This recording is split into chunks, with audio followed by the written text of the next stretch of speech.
Imagine this. You are standing in the pitch black. Your flashlight flickers, and then dies. The air suddenly turns freezing cold. You can see your own breath. Then, you hear a whisper right next to your ear.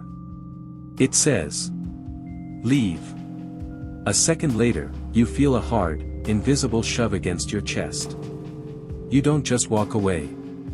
You drop your camera. You turn around. And you run for your life. Welcome to the Trans-Allegheny Lunatic Asylum. It is a place where paranormal investigators go to find ghosts. But more often than not, it is the place where they lose their courage, break down, and run out the front doors in pure terror. Today, we are looking at the dark entities of Trans-Allegheny. And more importantly, we are answering the question, why do these brave investigators always end up running away?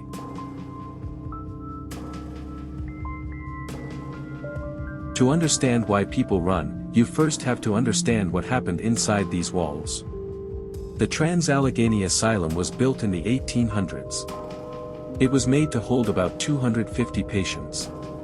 But as the years went by, it became horribly overcrowded. At its worst, it held over 2,400 people. Think about that. 2,400 broken minds, trapped in a building meant for 250. Because there were not enough doctors or beds, the treatments were cruel. Patients were put in ice baths for hours. They were tied to chairs. They were given brutal shock treatments and lobotomies. People died every single day. The pain, the fear, and the anger in this building were so strong, they soaked right into the stone. When investigators walk in, they aren't just walking into an empty building. They are walking into a giant sponge that has absorbed decades of human suffering. And the things living inside that sponge do not want you there.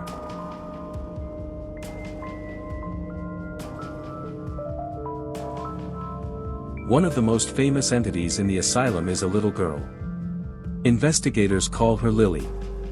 Lily is usually found near the old bathing rooms. Investigators will set up their cameras and wait. Soon, they hear the sound of water splashing in the dry, rusty tubs. They hear a little girl giggling.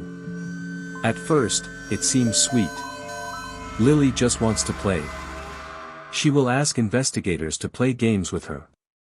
But here is where the trap is set. If an investigator says no, or if they try to leave the room, Lily's mood changes instantly. The soft giggles turn into angry, loud screams. The temperature in the room drops to freezing. Investigators report feeling small, cold hands grabbing their ankles. Lily is not just a sad ghost. She is a trapped, angry child who does not understand why she is stuck there. And when she gets mad, she makes sure you feel her pain. Many investigators leave this room shaking, realizing the little girl they thought was cute is actually full of rage.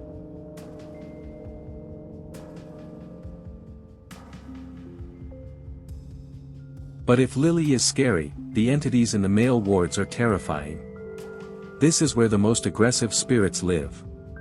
Investigators call them the dark masses, or shadow people. But these are not just normal shadows that pass by in the corner of your eye. These entities are thick. They look like clouds of black smoke. When investigators walk into these hallways, they say the air feels heavy.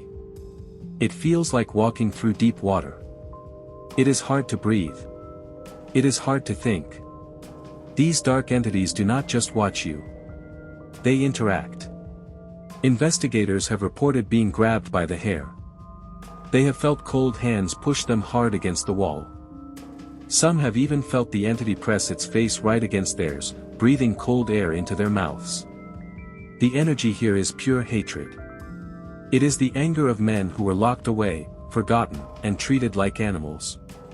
When the dark masses surround you, you do not feel like a guest. You feel like prey.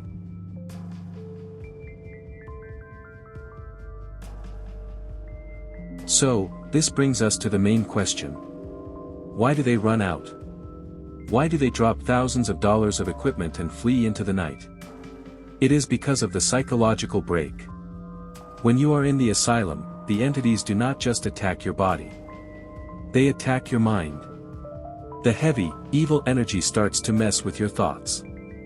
Investigators suddenly feel a deep, primal fear. It is the feeling of being hunted by a wild animal. The whispers start. At first, it is just one voice. Then, it is 10 voices. They say things like, "You are trapped." Or, "You will never leave." The doors in the asylum are heavy. But when the entities are active, investigators swear the doors feel like they are locking themselves. The hallways seem to stretch out longer.